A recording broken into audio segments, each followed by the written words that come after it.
how do you fix the situation when teams are able to close on you like they have in a couple of games? Also, Kansas was like that as well. Well, I think it was 70-69. I think we fouled a three-pointer that put up 4 and missed a shot. I feel like a couple of our players maybe have fallen down and then they came back in transition and Rain hit a 3, so that put it up 7. You know, and I've been straightforward and direct, and, you know, throughout the entire game, but especially in, you know, late game situations, 4 minutes to go, like the discipline and details just have to be there. You've got to defensively, you got to get stops, you got to defend without fouling, you got to box out, you got to get loose balls. Offensively, you have to execute, and when I mean execute, it's not just, I'm not talking about just being able to score in those situations. It's also the stuff that sets up the shot, the screen, being in the right spot, setting the screen, setting your man up, going to the offensive glass, different stuff like that we just got to get better and more consistent in. Comes to, I guess, you know, games like this with, games like this where you guys, of course, you know, overcome a double-figure deficit and, you know, kind of get it down even close to a 1-point game tie, things like that. Do you feel that that kind of wears on a team over time, you know, having to storm back and then when the game's close, having to, like you said, be disciplined like that down the stretch? I don't think this game was similar to other games earlier in the year. Just initially it didn't seem, you know, in those other games we were down 16 or 18. I don't think we were that way in the second half at all. I felt like we were always 2 or 3 possessions away the entire game. It got away towards the end, but I felt like we were right there throughout the entire game. And again, you know, we got it. Again, I think we were tied. We missed a couple shots to take the lead. We were down by 1, missed a couple shots to take the lead, and so we had our chances. Hubert, earlier than the stretch run of the game, what did you feel like were some of the defensive issues that were tripping you guys up? Before?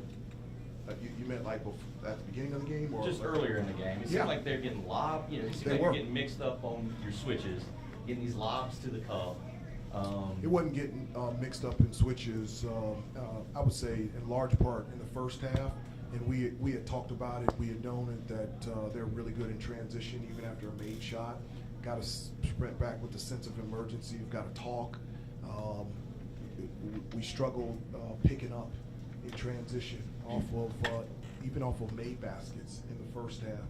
You talked about the lobs off the ball screen action with Hepburn. Right. He did a really good job of keeping our guards on his backside.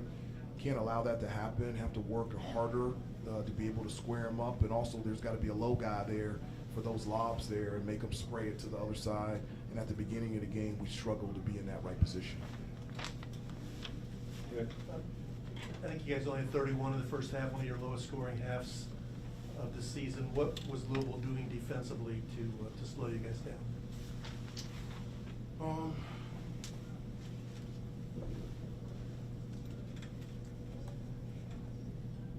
I don't know if they were doing anything defensively that was slowing us down. I mean, they were very physical. I thought in the first half our shot selection was getting better.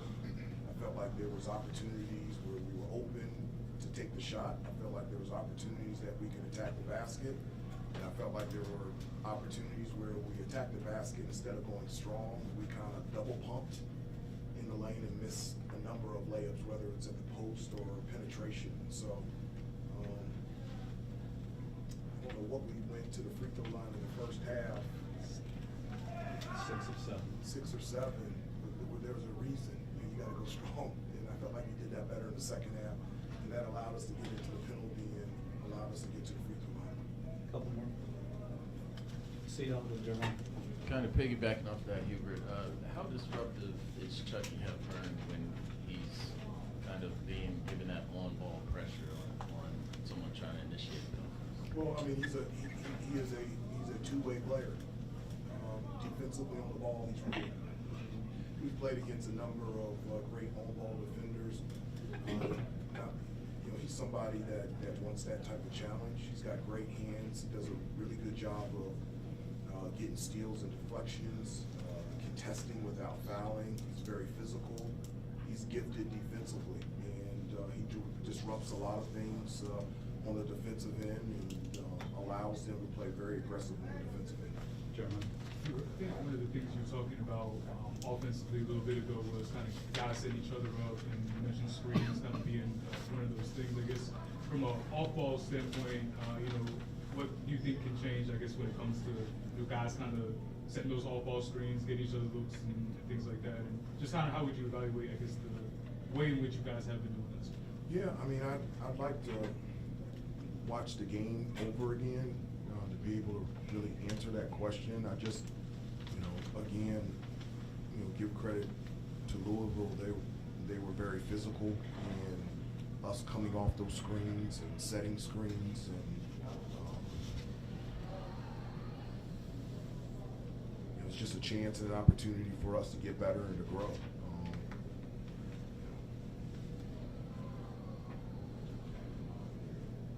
Let's recognize it, let's admit it, let's learn from it and grow from it and get ready to go on Saturday. Last two, Adam and Andrew.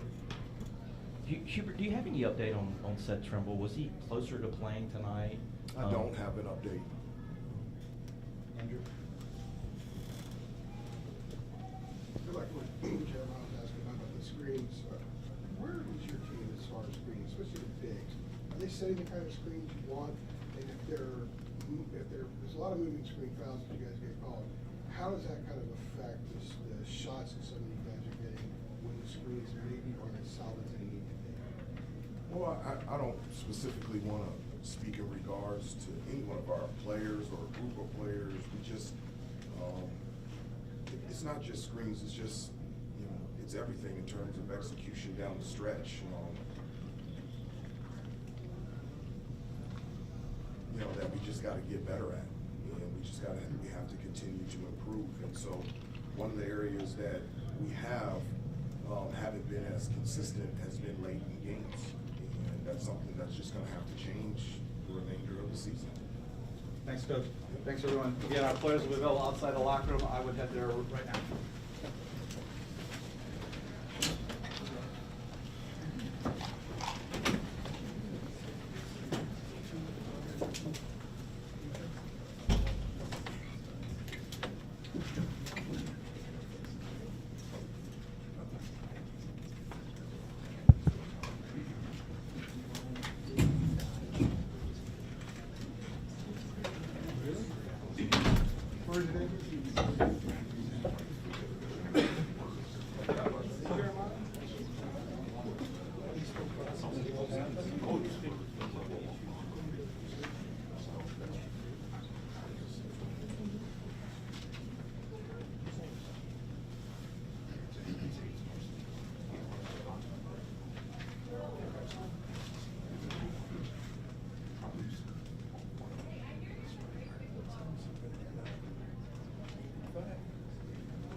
He's sitting in there.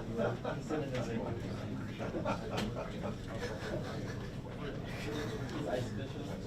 Are you doing any ice fishing? No. I promise it's full out. Be a little chill. Why are you going? Why are you going? Really?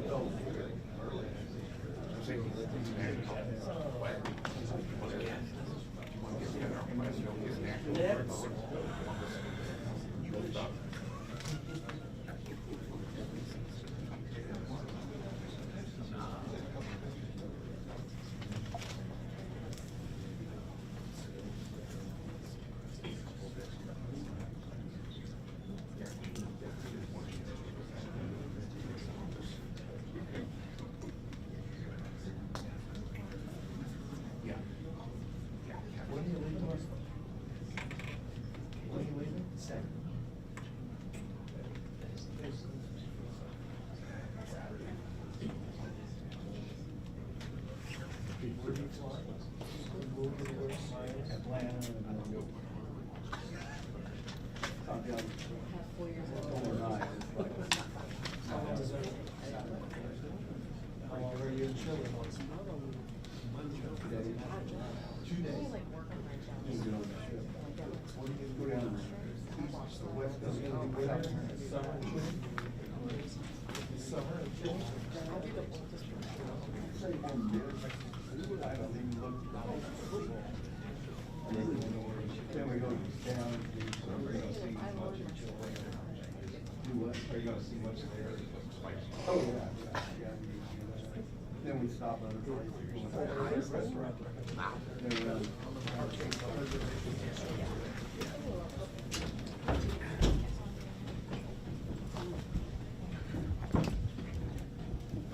I want to make sure I mention Gary Graves, retiring after 29 years, 12 years covering the Cardinals and that other school down the road, right? Congratulations. Appreciate all you've done. I'm proud of our guys. It was a heck of a win. Obviously, Carolina is extremely talented, as good of a downhill transition attacking team as there is in America, maybe the best. We really had to be on transition defense and block out. Those are two things that we really, really harped on. And I thought our guys were really good in that regard. It was probably our best defensive effort of the year. Terrence Edwards, who's been phenomenal for us, scoring the ball. I didn't even know that he was 2 for 12 from the field and only had 7 points because his defensive performance, his defensive effort was outstanding. He wasn't the only guy that guarded number 4, but he guarded him the majority of the time, and he's a terrific player, as we all know. Very, very decorated, All-American, and I thought Fat did a phenomenal job on him. Obviously, Chucky was amazing. 27, 7, and 2 is an elite performance. I thought James Scott was great toward the end of the game, closing the game with a block, a big rebound, and a dunk. Chucky and Noah were a little banged up the last couple days. Katie Kresnick, who's our sports medicine trainer, doesn't get enough credit, but she is phenomenal. She came with us from Charleston, and the job that she did the last couple days around the clock, getting those guys ready to play, was huge. So great atmosphere. Crowd was amazing when Rain hit that shot. It was that young roar that I've talked about so much since I got here, and it was a major, major impact on the game. So I want to thank everybody for coming out and the job that they did being a true factor in the game. You have questions? Gary, do you want the first one?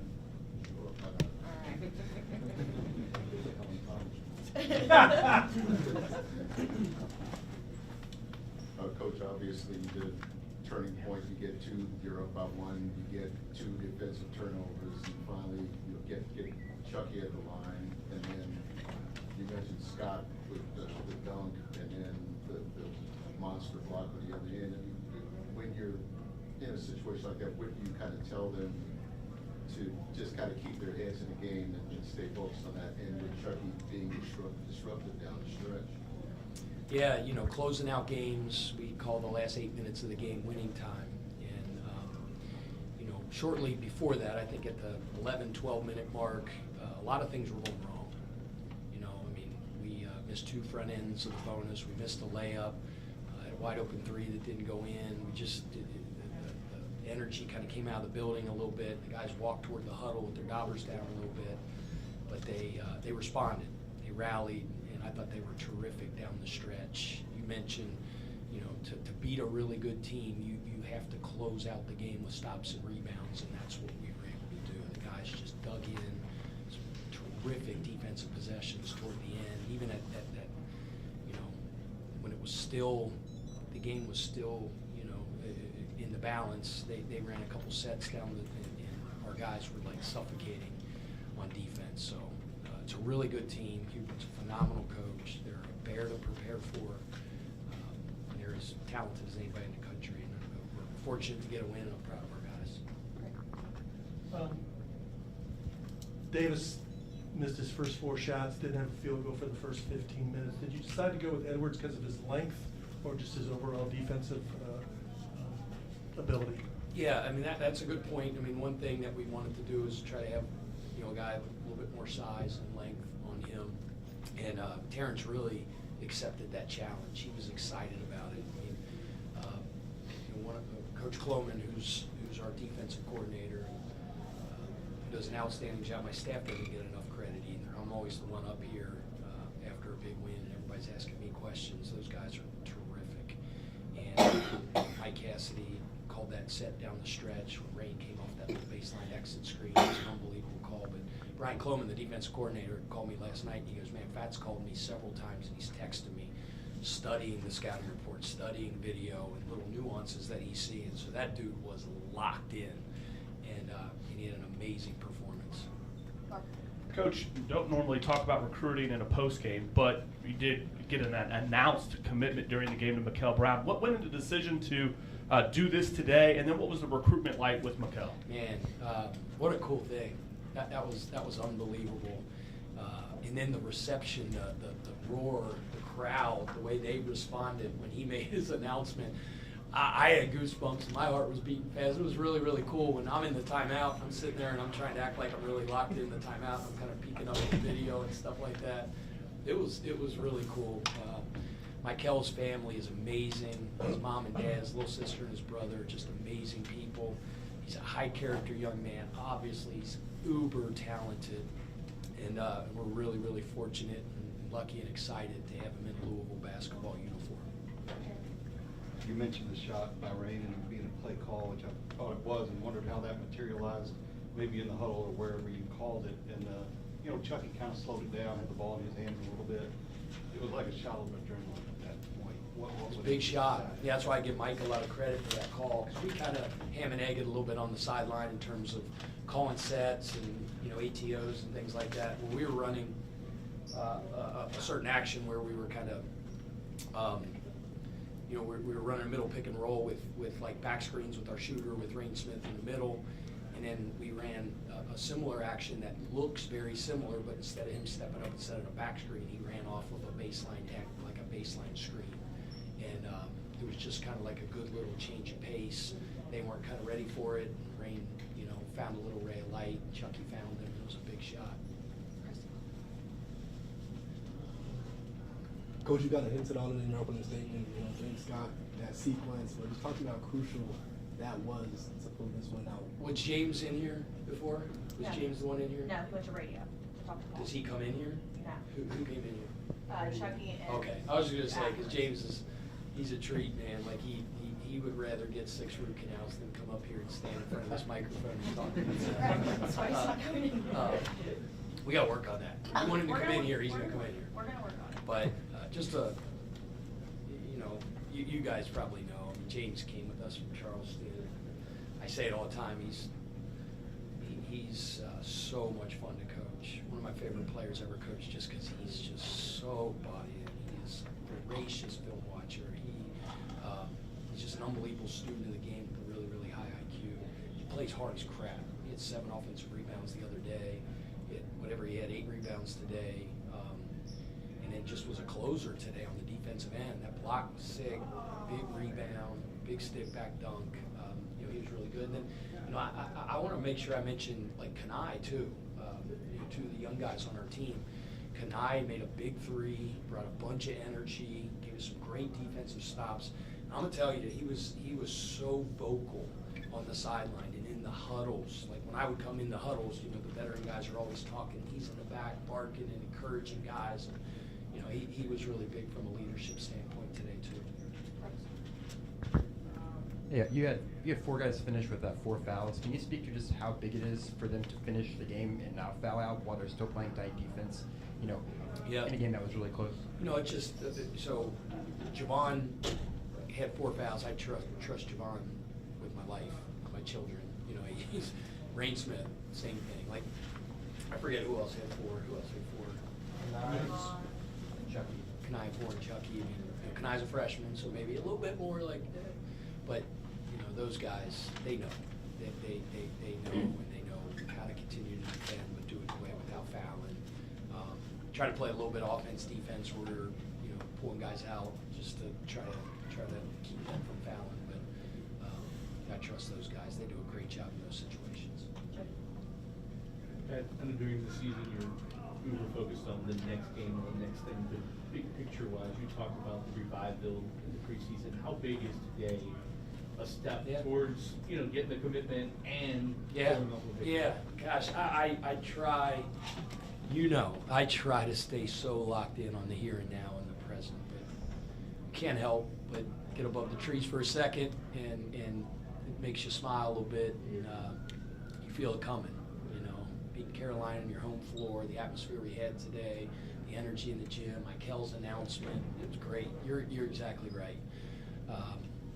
But man, I'm not effective as a professional, as a head coach, if I dwell on those things too much. So we'll enjoy it for about the next, 15, 20 minutes, and then we'll turn the page and move to the next thing. But it was a really cool night.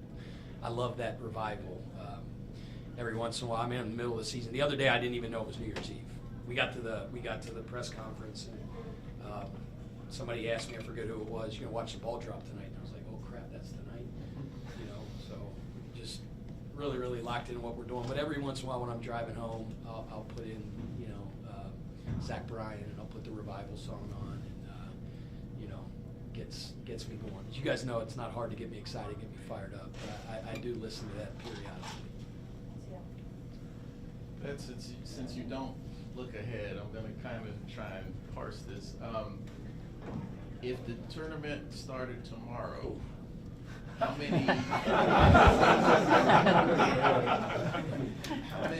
many check marks would you say this team has in terms of being what you feel like is a tournament team? We were really good tonight. We were really good. Guys they're always unbelievable in preparation. There's never a day where these guys aren't locked in, ever. And we played well the other night, and that was a credit to EKU. We had a long film session. We really locked in on the second half possessions. There was a collective buy-in, leaning forward to we got to change things defensively. There was too many mishaps, too many mistakes, and I really didn't have to do a lot of the talking. They saw it in the film session. We just went to a whole other level. So where we are in the today and the now in this game, it was as good of a defensive performance as we've had all year long. I can't do it. I think we're a really, really good team. Let's just say it. Coach, if you could just kind of talk about, especially early, the interior passing, half-court execution was excellent. So even though we weren't necessarily knocking down a bunch of long shots, did slow down your offense. Can you just talk about the passing and the game plan? I thought our guards did a really good job attacking off pick and rolls early on, kind of getting into the guts of the defense, keeping their poise, probing, allowed James to get loose a couple times on rolls for dunks. When they helped on the roll, we made the right read, kicked it out, got really good open looks. Our guys just played really sound. The other day we had 7 assists, 12 turnovers, I think, against EKU. Didn't play clean. I thought we played really clean tonight. The three-point shooting wasn't anything to brag about, but I guess you come off of missing 6 in a row, make 2 of the final 3. How do you talk to a guy like Rain or Chucky or whatever to just say, keep shooting to keep them encouraged? 100%. If we're generating what we call big advantage shots, right, in range, in rhythm, I sleep like a baby. I stand over there and I'm not going to get angst and, man, I didn't. Nope. We're hunting great all the time. That's what we say. Hunt great, hunt great. Great shots are getting to the free throw line, clean shots at the rim and generating rhythm threes. So if we're hunting great, we're generating great, sometimes it goes in, sometimes it doesn't. We just pour confidence into those guys. Hands down. Coach, going back to the revival and where we were 1 year ago, and it's no secret where this program came from. 8 wins a year ago. You already have your 9th. You look forward to a full year here now. Kind of talk about where that value is for you, to be at this point already, and to see the reaction of the fans and the way that they've kind of welcomed you here, and is this emotional for you that you've been able to get to this point on New Year's Day already and kind of get that impact here? You're just like the question about looking forward to the NCAA. We don't look back in the past either. You know, this edition of the Louisville Cardinals is a fun team to watch, and I think you talk to the fan base, and I think they would say that. We're so proud to represent this city. You know, I call Louisville home now. This is where our roots are planted, and it's a special place. And Louisville athletics is very, very important. Obviously, you know, give a big shout out to football for their huge win. Coach Brom came out, and I couldn't help it. I just ran out and gave a big hug during the timeout when they came out and got honored. But you know, we're trying to do our part.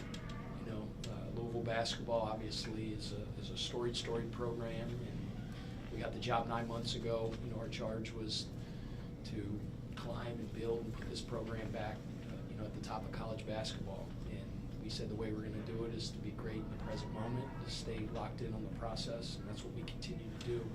And I love the trajectory of our team and where the program's going. Obviously, like Jody said, a couple great things happened tonight. Beat Carolina here. Michael makes his announcement. You know, that's sounds like the revival to me. Let's keep it going. Jody? Speaking of his announcement, how difficult, he talked about wanting to do it tonight and wanted to do it here in front of the fans. He's going to play here. How difficult for you was it not to scream to everybody that you had him a month and a half, 2 months ago when you did? And kind of talk about your I'm a pretty staff. good secret keeper. Like, my wife gets so mad. Like, I'm not, like, why don't you tell me that stuff? Like, you know, I don't know.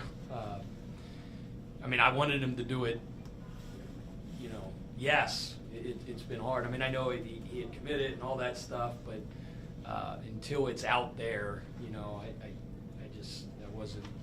couldn't wait.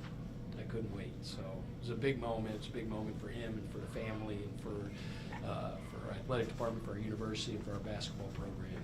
And About your staff, the recruitment. yeah, I mean, I told you before, we get the win, everybody wants to talk to me. Hours and hours and hours and hours, blood, sweat, and tears goes into recruiting. You know, it is, what do they say? It's like breathing, you do it every day, you die, or it's like shaving, you do it every day, you look like a bum. I guess I gotta watch what I say, 'cause I don't shave every day, but our staff just works their butt off. They're diligent, they're organized, meticulous with their network and building relationships, selling our program. So, you know, huge shout out to our staff for you know, for that huge accomplishment of getting Michael in a Louisville uniform. Yeah. After one of the games in the Bahamas, you mentioned, you know, wanting to make this team a point guard. When you bring in a kid, unlike Mikel, you know, could you just speak to just how crucial it is to kind of have like a foundational piece in that class? You know, unlike he is at point guard, the kind of things he brings. I like the sound of that. Point guard you. Chucky's set a pretty good tone. I mean, there's been some great ones. There's one on my staff, and we could go all the way down the list, and I don't want to start mentioning them because I'll miss some people. But this year's PG, you know, it's pretty good. He was amazing tonight, and you know, I've been blessed to coach some of the best point guards in the world. You know, Ish Smith, love him like a son. Jeff Teague, Chris Paul. You know, you could keep one at Chandler Vaudrin, who's like a son to me still. Little Keon Johnson. I mean, gosh, now I'm going to miss somebody, and I'm going to be really, really mad. But I've coached some great ones, and you know, and I think Michael is special. He's a special talent, and he's a championship point guard, just like Chucky Hepburn is. So I think that was probably a big part of Michael's decision. I mean, you'd have to ask him that, but you know, I'm a point guard. I missed 1,000 points by 867, but I think our system is, you know, it's a fun system to play in, and Chucky has absolutely thrived, and I'm sure Michael says that same thing. Last one. Pat, obviously there's, as Gary noted, a lot of talk about the three-pointers, but in looking at the stats, you out-rebound them 43 to 37. You get 10 offensive rebounds that lead to an 11-2 second choice or second chance advantage. How important is it that you not just get up a good quality shot, but you're able to get that offensive rebound off of those to get that second chance opportunity? Yeah, we're an offensive rebounding team, and I think that is a stat, and that's the thing in basketball that's based on toughness and grit. I say it all the time. But, you know, you have to be careful against Carolina because, man, you go to the glass and you don't get it. You got guys behind the ball, and, man, it is a absolute downhill avalanche in transition. So, you know, it's what we do. We're not going to change what we do. But we had to give relentless effort going to the glass to get those second shots because those are killers, man. Those are demoralizing for a team when they guard, get us to miss, and then we get one back. Then we had to get back and guard in transition. But very good rebounding team, we are, and so is Carolina. But on both ends of the floor, that's been a strength of ours this year. All right, thank you. Thank you, John.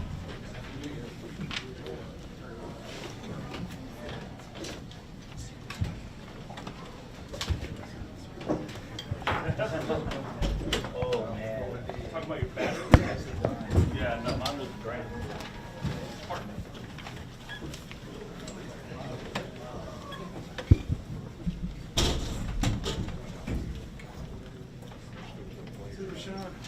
Good one, Dave. It's good seeing you, brother. Yeah.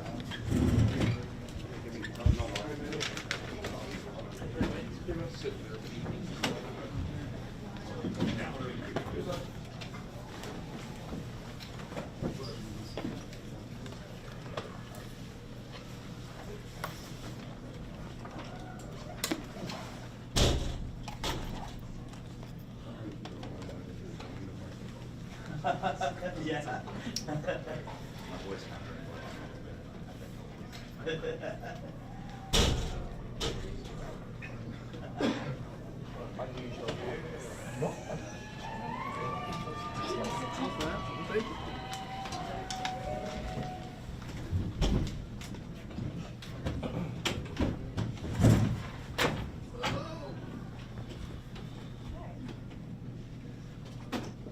All right, we will open it up for questions for Chucky Hepburn and Brain Smith.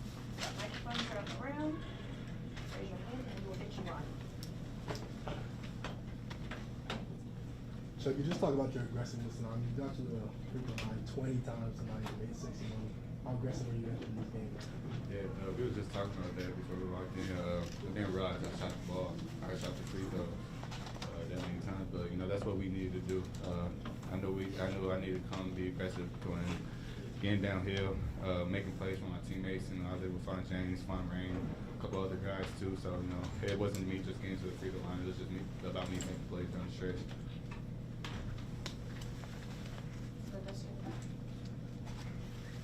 Yeah, for both of you guys, starting with Chucky. Obviously, having the crowd, the impact, you face North Carolina, a lot of eyes on you, New Year's Day. To be able to go out there, secure a victory like this, for a program that last year had only 8 victories, you already have your 9th on the first of the year. What does that mean to you, and what has this day meant to you, that you guys have been able to beat a very well-known program, a prestigious program like North Carolina? Yeah, it's huge for a program. We're taking strides forward every time we step on the floor. It means a lot to us, to the fans, to the city of Louisville, that we come out here and be a top-notch program like that. We have a really good team, really good players, and you know we were just able to come out and have that explosion today, and our fans showed up and showed out for us today. Yeah, I mean, getting a win at home is great, and being able to put on that kind of performance and definitely finish off the way we did was much needed. We probably haven't been our best at home to our standard, and it's good to finally just kind of finish the game strong, and we did a good job at sticking together and digging down to get stops and just play together. Yeah, Coach was in here and said that he thought that was your best game defensively of the season. Can you talk about just kind of, you know, all the things that went into that, getting the crucial stops when you needed to, and just, you know, he was also speaking about Terrence, you know, I'm really getting into his assignment tonight, you know, getting to guard RJ Davis. Could you kind of just speak to, you know, what went into that side of the court tonight to be able to pull off this win? Yeah, it started off with the film session after EKU where we were not to our standard and a lot of guys got called out, and we did a really good job at responding to that and understanding that we have so much more effort to give. And yeah, Fat did an unbelievable job in his aggression defensively and just backed himself to make plays like he did on the defensive end, which is unbelievable. We kind of really accepted that challenge, which has been great, and it took all of us to kind of step up and provide energy on the defensive end. Both of you guys have played on teams that made the NCAA tournament. Without getting too far ahead of yourself, do you feel like this team is starting to kind of round into that kind of a team? No, we kind of felt that way kind of in December, mid-December. We just felt it coming together. But even though we went on a little losing streak, we didn't get down on ourselves because we knew how good we could be and how good we were going to be. But we just got to take it one day at a time. That's all it really comes down to. Our focus was today, being North Carolina, and now we could turn the page and focus on Virginia this Saturday. So we just got to take it one day at a time, one step at a time, and we just can't look ahead.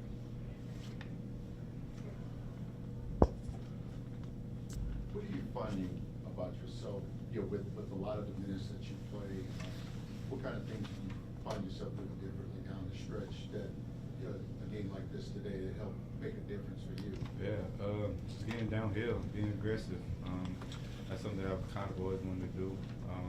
And Coach Kelsey has given me the keys to be able to go do that. Trust me, teammates trusting me with the ball to make plays for everybody. So, credit to them for believing in me, having faith. That gives me a lot of confidence.